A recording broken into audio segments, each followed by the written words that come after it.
Gracias, Pau. Bueno, se lo consultamos directamente a Mariano. ¿Es así como dice Paula? Contanos un poquito acerca de esto que han investigado durante tanto tiempo. Hola, buen día, Paula. Buen día. Sí, exactamente así como lo has dicho. Es una molécula cuyo nombre, digamos, son moléculas especiales que lo que tienen de particular estas moléculas es que no son muy solubles en agua. Entonces, cuando uno las intenta disolver en agua, lo que hacen es se organizan formando distintos sistemas, por eso de ahí el nombre que tienen estos sistemas, que son sistemas organizados. Y una de esas entidades que forman son las vesículas. Entonces, lo que tiene de interesante esta molécula en particular es que espontáneamente uno las disuelve en el agua y espontáneamente forman las vesículas de un determinado tamaño que pueden ser introducidas al organismo. O sea, uno no puede introducir cualquier cosa en el organismo porque sería más peligroso que introducir el medicamento como está. Y lo que tiene de interesante es que uno puede, como vos dijiste muy bien, incorporar drogas dentro de su estructura. Bien. En este caso en particular, lo llamativo fue no solamente que lo armaban en forma espontánea, sino que resistían las condiciones del estómago. Ese es el gran problema para las personas que son insulinodependientes, que la insulina es una hormona, la cual tiene que tener condiciones especiales, o sea, no puede estar en cualquier entorno para funcionar, sino, digamos, deja de tener su actividad. El problema que hay con el estómago es justamente las condiciones extremas que se usa para la digestión. Entonces, las terapias que uno puede llegar a pensar orales, una pastilla, que esté en algún determinado medio, si uno no la protege a la insulina, claro, inmediatamente cuando llega al estómago y empieza a ver las condiciones que están ahí rodeadas, la molécula no pierde su actividad biológica. Claro. Entonces la idea era, bueno, a ver, ya que tenemos este sistema que aparentemente no sufre daños en esas condiciones, el próximo paso a seguir era, bueno, a ver, ¿se puede incorporar insulina en ella? Y ahí es donde aparece, todo esto que yo te estoy contando es un trabajo de más de 20 años, claro, para poder entender estos sistemas.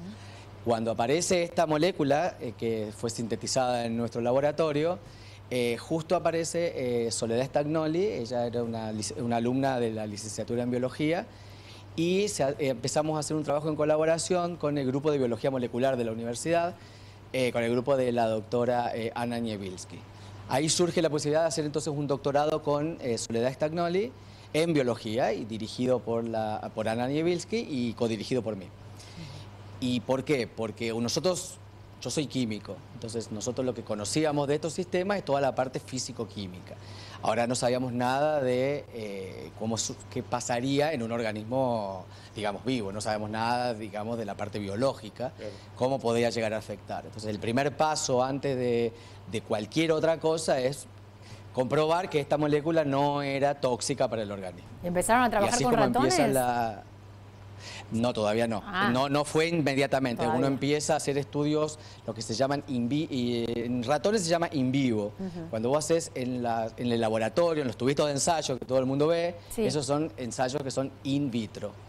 Los primeros estudios de Sole en su tesis doctoral fue empezar in vitro a ver, hay determinadas técnicas que existen para que uno empezara a ver si la molécula es susceptible o no de tener algún tipo de toxicidad.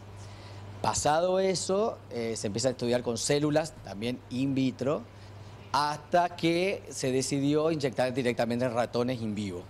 Claro. Ahí fueron casi los 3 primeros años de Soledad, en donde la molécula se inyectaba el sistema solo, sin ningún tipo de fármaco, y lo que se veía era que no eran tóxicos hasta determinadas concentraciones de esta molécula.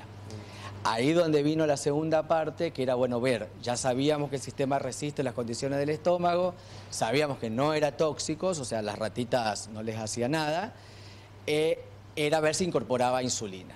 Entonces, a partir de ese momento se vio que sí. No solamente se vio que sí, sino los estudios in vitro demostraban que la molécula era incorporada, todo el sistema, uno lo puede pensar como un nanotaxi. Nano es una palabra que demuestra algo muy pequeño. Y taxi es porque digamos que las moléculas pueden actuar como los pasajeros que van a ir hacia el organismo. O sea, es un sistema de transporte de medicamentos. Claro. A nivel muy, muy pequeño, por supuesto. Incorporaba entonces a nuestro pasajero, que era la insulina, y lo que sí se veía es que era capturada por la célula. Y ahí es donde vino casi la última parte de la tesis de Sole, que fue probarlo en ratas. Entonces se tomaron ratoncitos y se les fue inyectando por vía normal, digamos, como se inyecta la insulina sola, y después con una formulación oral en agua, y se le iba dando a la rata, y después se iba analizando sus niveles de glucosa y se veía de cualquiera de las formas los niveles de glucosa disminuían. Entonces, bueno, eso es lo promisorio de que se tiene este sistema que no solamente protege a la insulina a las condiciones del estómago para que puedan pasar al tracto digestivo y a partir de ahí al tracto intestinal, en donde luego va a ser distribuida en la sangre, sino que aparte es captada por las células y liberada. Eso fue lo interesante, digamos. Y Mariano, y se puede trabajar, o sea, esto con insulina siempre, pero uno imagina nosotros probamos con insulina. Si la insulina, que como vos decís, es tan sensible, digo, para pasar esta prueba, me imagino que con otro tipo de drogas sería como mucho más fácil, ¿es así o no? Bueno, la idea original fue trabajar con insulina porque no existen terapias orales. Y todos sabemos que las inyecciones, bueno, no son muy gratas, no son muy bienvenidas, y más si uno tiene que inyectarse varias veces al día. Esto después nos conectamos con un grupo de la universidad, una de las universidades en Alemania. Soledad consigue una beca de la DAD el año pasado, se fue 3 meses a trabajar con ellos. Ellos trabajan con otro tipo de sistemas que están formados por hidrogeles. Son unas sustancias como bastante viscosas, en donde ellos arman parches, donde uno se puede colocar el parche, vieron como los parches de la nicotina, sí. Donde en esos hidrogeles uno puede incorporar también medicamento.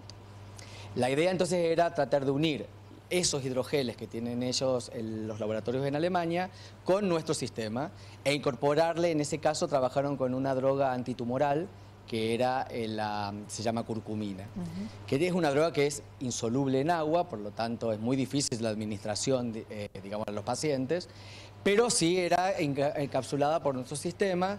Se armó un sistema con hidrogeles y nuestro sistema, nuestras vesículas, y lo que se vio es que armando un parche con eso, podía atravesar la piel. El problema que tiene la piel, es la defensa que nosotros tenemos, la piel casi nada la penetra, toda la superficie para llegar a atravesar es prácticamente imposible, es una barrera perfecta que tenemos nosotros para nuestra defensa. ¿Qué hacen estos sistemas? Las vesículas son ultra deformables, o sea, se van adaptando, pasando a través de los poros y logramos que llegue entonces y que atraviese todo el estrato córneo de la piel y llegue a la parte del torrente sanguíneo. Y ahí fue como fue incorporada esta droga, la curcumina.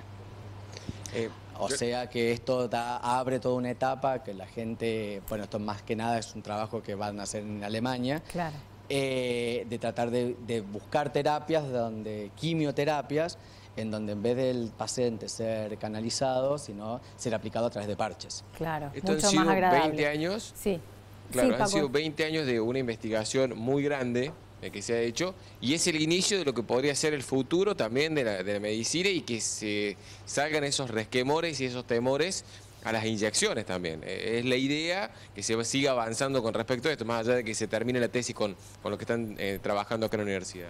Sí, la idea genial sería que esto pudiese llegar, digamos, a desarrollarse algún producto que esté al alcance, digamos, de cualquier persona. Para eso falta mucho. Mariano, pero falta mucho, pero vos decís, del conocimiento tienen ya está. Contacto con laboratorios, con gente, no han... Porque es un avance como muy importante, digo, ¿no han mostrado interés algún laboratorio, alguien que diga, bueno, acá vamos a bancar esta investigación a full porque esto tiene mucha beta para seguir explotando? Cuando yo me refiero a laboratorios, siempre me refiero a laboratorios que están en universidades. Nosotros no hemos tenido contacto con laboratorios privados. En realidad esto es toda una pregunta, no es tan fácil. Los laboratorios privados no es que golpean las puertas y te dan dinero y te ofrecen dinero. Es absolutamente muy difícil que un laboratorio privado, más con la situación que tenemos actualmente en el país, piensen en invertir en ciencia, lamentablemente, porque así es como debería funcionar, pero no funciona de esa manera. Nosotros dependemos de los subsidios que hay distintos organismos de ciencia y técnica que tiene el país, que lamentablemente también han Claro, también hay recorte, ¿no? O sea, la situación es bastante complicada, sí. La situación actualmente de la ciencia en Argentina, lamentablemente de hace 3 años atrás, de 3 años en adelante, estamos en una situación que prácticamente yo la calificaría de dramática. Y bueno, y los privados no se interesan, o no invierten, o tendrán otros intereses. Concretamente, a tu respuesta, no tenemos ningún contacto con una empresa privada. Pero digo, ¿corre peligro, corre riesgo de que esto tan importante, que está en pleno desarrollo, tenga que suspenderse, interrumpirse, por ejemplo, por falta de fondos? Toda la investigación de Argentina en este momento está en una situación de riesgo. Para que se den una idea, todos los insumos, sobre todo de nuestra rama, de que son las ciencias exactas y naturales, los insumos que nosotros utilizamos son todos en dólares. Los subsidios, cuando uno los proyecta y hace digamos, proyecta en qué va a gastar el dinero, uno lo hace en $1 a un determinado valor. Cuando el subsidio primero tiene que pasar por toda la etapa de evaluaciones, todo eso te lleva prácticamente un año. Cuando uno se entera que el subsidio ha sido otorgado, resulta que el dólar ya vale 100% más de lo que valía cuando uno hizo el presupuesto. A todo esto uno le tiene que sumar que el monto del subsidio no es que lo ajustan de acuerdo al valor del dólar en el momento que está otorgado el subsidio. Y si a eso lo sumamos, que lo están dando con cuentagotas, que te van dando el 10% un año, el 20% el otro año, la situación se está haciendo insostenible. Por suerte, la universidad nuestra, sí, los subsidios los pagan en tiempo y forma. Lo que pasa es que no son montos, digamos, comparados con los que otorgan los organismos nacionales. Pero bueno, con eso es como estamos subsistiendo nosotros en este momento. Y a pesar de todo, bueno, tenemos este tipo de noticias que festejamos.